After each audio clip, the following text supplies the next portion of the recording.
वहिनी आज माझ्याकडे जेवता का? तसंही तुम्ही पहिल्यांदा आलात ना घरी, मलाही बरं वाटेल तुम्ही जर जेवून गेलात तर.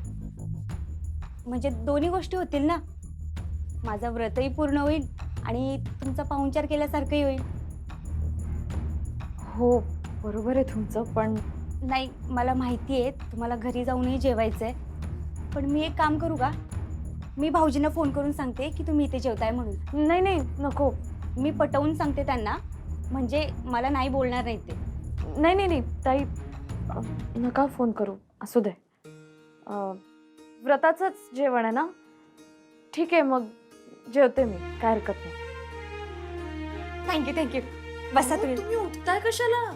अहो तसं नाही, व्रताचं जेवण आहे ना ते, मग मीच वाढायला पाहिजे. काही गरज आहे का ताई? मला तर वाटतं ना या व्रतामुळे आणि उपासामुळे तुमची तब्येत बिघडली. हो, पण मला वाटतं की व्रत पूर्ण झालं ना माझा त्रास थांबेल आणि अशा गोष्टींसाठी देव देतो ना शक्ती. बरोबर आहे, पण मी माझं वाढून घेतलं तर काय होणार आहे असं? अहो नाही, शास्त्रापुरतं मला वाढू देत, नंतर तुम्हाला लागलं की घ्या तुम्ही. तुम्ही ना माझं ऐकणार नाही ताई. या.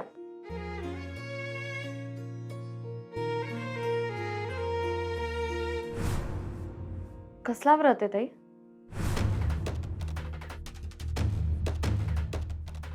ताई हो, ते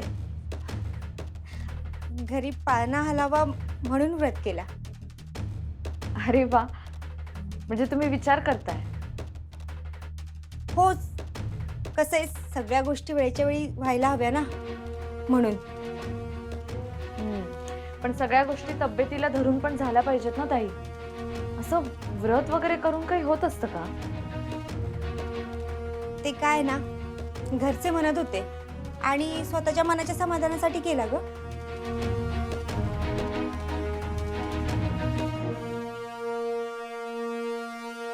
ताई आता तुमचं शास्त्राप्रमाणे वाढून झालंय ना, तुम्ही आता आराम करा, मी बघते मला काय हवं नको ते. अहो तसं नाही, तुम्हाला सगळं संपवायचंय, ते काही शिल्लक नाही राहिलं पाहिजे. अगदी चाटून पुसून खाते, मग तर झालं. हा, अहो तसं नाही, नक्की घ्याल ना वाढून तुम्ही? हो ताई, घेईन.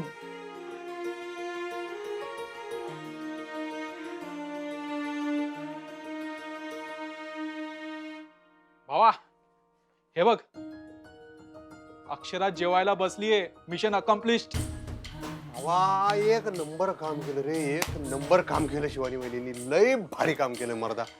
कसं काय जमलं रे त्यांनी? काय केलं केलं? असेल काहीतरी. एवढी बायको कोणाची आहे? लय भारी, लय भारी, लय भारी. आमच्या बायकोला घरात ठेवून घेणं आणि त्यासनी जेवायला घालणं ही खरंच साधी गोष्ट नाही, माहिती काय? लय अवघड गोष्ट आहे. लय खतरनाक काय तर डोसकं लावलेलं असणार आहे वहिनींनी.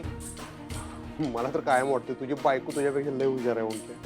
वळून म्हणून तू माझ्यावरच आहे, म्हणजे आजपासून माझी सुट्टी वाटतं. असं नाही रे ओंक्या, ह्या सगळ्याच्या मागं मी आहे हे त्यांना कळू न देता त्यांना जेवायला घालणं म्हणजे लई विषय हार्ड आहे, माहिती आहे काय? आणि हे सगळं एकट्या वहिनींनी मिशन कम्प्लीट केले. माझं एवढं मोठं टेन्शन गेलं का नाही, मी वहिनींचे उपकार का विसरणार नाही भाऊ. काय भावा, तू मित्रांसोबत असली उपकाराची भाषा करतोय. अरे ओंक्या, लय मोठं काम केलं रे भावा.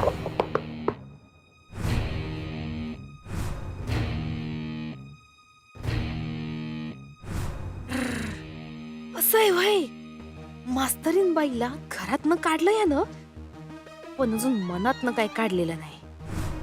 हे मम्मीला सांगितलंच पाहिजे.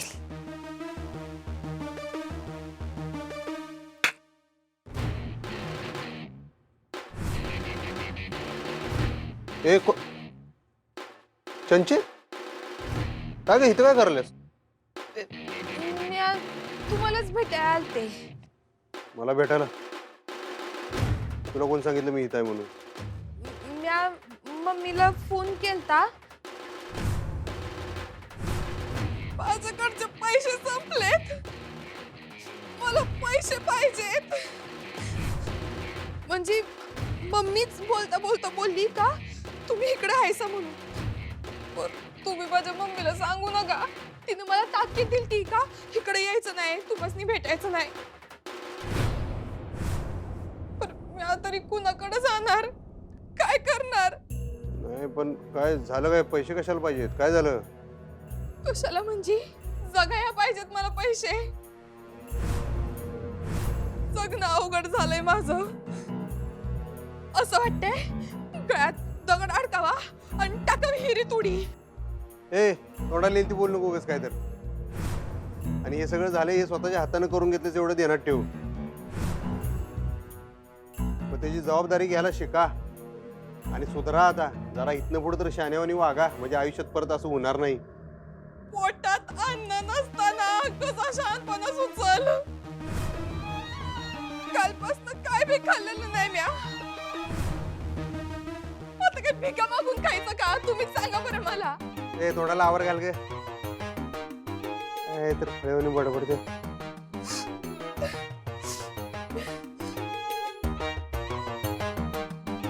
पैसे हे ठेव सगळं. नग नग पैसे नग मला. नको म्हणजे आता इथं पैसे मागायला चालतीस ना व. टाकाला जाऊन भांडे कशाला लपवायचं. ये मुकाट्यानं. अहो खरंच नग. ये म्हणून सांगतोय का नाही घे. राहतेस कुणीकडे तू. एक आश्रम आहे तिकडे आहे मी सध्या. आश्रमात. हा ठीक आहे जा मग. याला सोडायला सांगू याला. नाही नाही नग नग माझी मी जाती. अधिपती एक विचारू काय. काय तुम्ही मास्तरीन बाईसनी घराबाहेर काढले काय. हेच तुमच्या माय लेकींचं मला आवडत नाही. स्वतःच झालंय पुरं कशाला दुसऱ्याच्या भानगडीत नाक बसताय तुम्ही. हा आमच्या घराशी तुझा काही सुद्धा संबंध नाही एवढं लक्षात ठेव. ही जी मदत केल्या माणुसकीच्या नात्याने केल्या मी चंचे.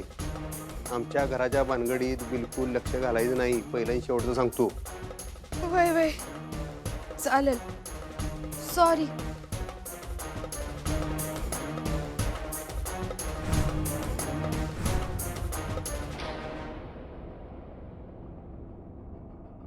ए भावा चल की. ए भावा लक्ष कुठे आहे तुझं. खरं सांग काय ओंक्या मला का नाही आत्ता त्या चंचीकडे बघताना का नाही एका क्षणाला असं मास्तरीनबाईचीच आठवण आली रे. भावा तू पण काहीतरी काय बोलतोस रे. असं नाही रे. हिला बी घराच्या बाहेर काढले. मास्तरीनबाई बी आज घराबाहेर पडल्यात. हिला तर काय स्वाभिमान नावाची गोष्ट नाही म्हणा पण मास्तरीनबाई एवढ्या मानी आहेत का नाही त्या असं कोणाकडे मदत बी मागणार नाहीत माहिती मला. ए भावा तू पराचा कावळा करू नकोस हा. अक्षरासोबत असं काही एक होणार नाहीये. सोड तो विषय सोडा. आजच्या जेवणाचं तरी त्यांचं मार्गी लागले. आता इथनं पुढं त्या रात्रभर तुझ्या घरी राहायला पाहिजे तिकडे शिवानी वहिनींबरोबर. एवढंच झालं पाहिजे. आता तू शिवानी वहिनीसने फोन कर आणि आपलं ठरलंय तसं सगळं सांग. आणि समज चुकून मास्तरीन वहिनी जरी फोन उचलला तरी घाबरू नको. आपलं ठरलंय तेच सांग. बरं बघूया अभिनयाचं दुसरं पारितोषिक आज तुला मिळते का बघूया. आता तू बघशीलच माझा अभिनय. तुझं पुरं. खरंच ताई तुम्ही सुगरण आहात. लकी आहेत ओंकार भाऊजी. खरंच आवडलं ना जेवण. हो मग मस्त होतं. आणि सगळं संपवलं ना. सगळं संपवलं. अगदी चाटून पुसून संपवलं. ताई ते व्रताचं खरंच होतं ना का मी जेवावं म्हणून तुम्ही आपलं. अहो मी तुमच्याशी खोटं का बोलेल. नाही तुम्ही जेवावं अशी इच्छा होती माझी पण ते व्रताचं खोटं नाही आहे बरं का. बघा सत्य आहे.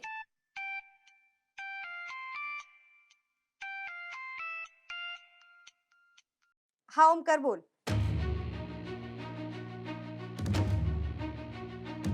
काय तू फॅक्टरीमध्ये गेलायस आत्ता. ओंकार भाऊजींचा फोन आहे. हो अरे पण तू आत्ता काय करतो फॅक्टरीमध्ये. तू बेळगावला निघालायस. बेळगावला चाललेत ते. हो अरे पण आत्ता कुठे चाललायस तू. बघू मी बोलते द्या फोन. एक मिनिट वहिनींशी बोल. वहिनी इथे कशा. अरे तू मला सोडून गेलास ना त्याच्यानंतर मला चक्कर आली होती. नशिबानं वहिनी होत्या तिकडे त्याच मला घरी घेऊन आल्यात. वा काय म्हणतोय. धर बोल वहिनींशी. द्या इकडे. ओंकार भाऊजी हो ताईंची तब्येत बरी नसताना तुम्ही त्यांना अशा अवस्थेत सोडून गेलातच कशाला. हो हो मी आहे पण आमची योगायोगानं भेट झाली ना. मी नसते तर काय झालं असतं. नाही नाही तुम्ही आधी घरी या बरं. एवढं काय महत्वाचं काम आहे ताईंना. नाही नाही तुम्ही आधी माझ्याशी बोला आणि मला सांगा की तुम्ही घरी येता. ठीक आहे देते. रे काय उद्या सकाळी येणार आहेस तू? नाही मी बरी आहे, मला नाही होते त्रास काही. चालेल ये तू सकाळी ये. ठेवते. अहो ताई, तुम्ही असं का म्हटलात सकाळी ये म्हणून? तुम्हाला रात्रभरात काही त्रास झाला तर? नाही हो, मला आता काही त्रास होईल असं वाटत नाहीये. तुम्हाला जेवण वाढले ना मी, झालं का मला काही? अहो मला आता काही त्रास होईल असं वाटत नाही. तुम्ही गेलात तरी चालेल, मी करेल मॅनेज. नक्की? हो. पण ताई मला असं वाटतं तुम्ही त्यांना जाऊ द्यायला नकोय. अहो काम महत्वाचं आहे ना, आणि मी कुठं हॉस्पिटलमध्ये ॲडमिट आहे का? घरीच आहे ना. हो, पण तुमची औषधं पण भाऊजींकडेच आहेत ना. बरी आहे मी, काही होणार नाही मला. आणि तुम्ही म्हणताय तसंच उपासाने झालं असणार आहे मला. ठीक आहे, मग तुम्ही आराम करा. पण मी निघ. थांबा, हळदी कुंकू लावते मी.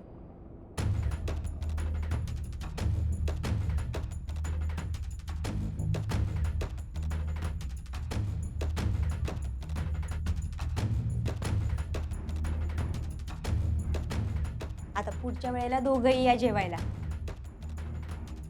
निघते मी. काळजी घे. वहिनी, ताई ताई ताई, काय झालं? चक्कर येते का तुम्हाला? आणि तुम्ही म्हटलात बरं वाटतंय म्हणून.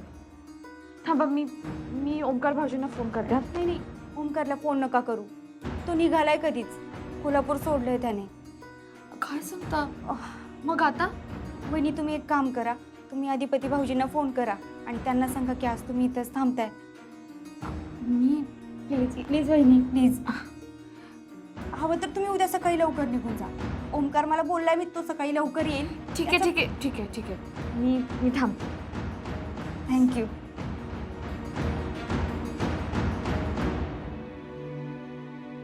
भावा, ही नख खाणं सोड आणि जेवून घे. मास्टरबाई जेवल्या पण तिकडे. बरं ओंक्या, खरंच कुत्र्यागत भोका लागलाय माहिती आहे का मला. थांब, काहीतरी मी मागवतो. थांब थांब, मागू नको, मी जाऊन घेऊन येतो. तू मागवणार कधी, ते येणार कधी? थांब इकडे. ए थांब थांब थांब थांब थांब थांब 2 मिनिटात येईल. थांब, मी मागवतो. तू बस, मी घेऊन आलो पटकन. अरे. तू बस, मी आलो.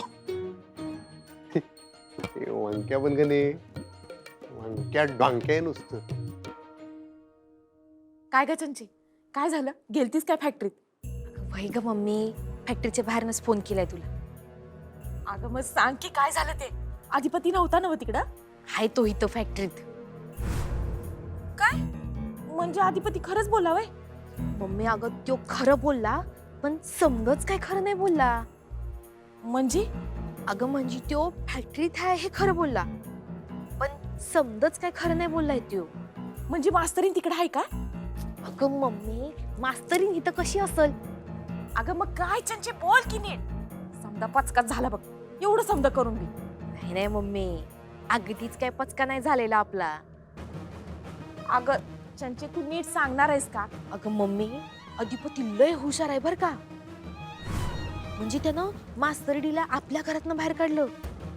हा. परत दुसऱ्या घरात व्यवस्थित सोय केली त्याची. काय? दुसऱ्या घरात म्हणजे? म्हणजे कुठल्या घरात? म्हणजे त्याच तो मित्र नाही का ओंकार, त्याच्या घरात आहे ती आज. अगं काय सांगायलीस चंची? आणि हे समजा तुला कसं कळलं? अगं आता हिथं आल्यावर ऐकलं म्या त्या दोघांचं बोलणं, आणि त्यातनं मला जे कळलं ना ते मी लगेच तुला फोन करून सांगितलंय. म्हणजे एका अर्थानं अधिपतीनं मावशीला दिलेला शब्द मोडलाच ना. चंची अगं मला नक्की काय ते सांग की. म्हणजे अधिपतीनं स्वतःहून त्या घरात ठेवलंय? नाही ग, तसं नाही झालंय ते. म्हणजे त्यांच्या बोलण्यावरनं मला एवढं कळलं की त्या मास्तरीला माहित नाही हे समज अधिपतीनं घडवून आणलंय, आणि अधिपतीनं बी ना संपूर्ण काळजी घेतली हे समजा मास्तरीला कळू नये याची. आता हळूहळू माझ्या ध्यानात यायलंय की नक्की काय घडलं असेल. पर चंची, जर का हीच गोष्ट अक्षराला कळली तर मज्जा येईल ना वा? खरंय ग मम्मी. म्हणजे जर त्या मास्तरीला कळलं का आपण ओंकारच्या घरी आलोय हे अधिपतीनं घडवून आणलंय, तर मग काय ती तिथं राहत नसती. ती तिथनं बाहेर पडणार आणि मग कुठं जाणार? तिथं तिथं फिरत रात्र घालवावी लागल तिला मम्मी. चंचे लई मज्जा येईल ना व? मग काय विचार काय करायलीस? विचार करत नाही मम्मी, विचार झालाय माझा. बघ आता मी काय करते.